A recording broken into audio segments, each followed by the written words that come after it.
Herkese merhaba arkadaşlar, kanalımıza hoş geldiniz. Afra Saraçoğlu uçakta paylaşım. Son olarak Yalı Çapkını dizisinde rol alan Afra Saraçoğlu uçakta verdiği post takipçilerin beğenisine sundu.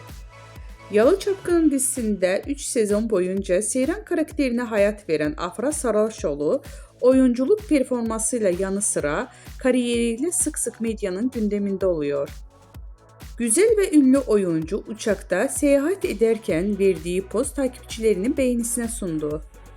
Zaman zaman doğal hallerini gözler önüne seren Afra Saraçoğlu bu kez uçakta yüz maskesi yaptı. Kulaklığında kulaklık, yüzünde maskeliyle poz veren ünlü oyuncu paylaşımı büyük ilgi gördü.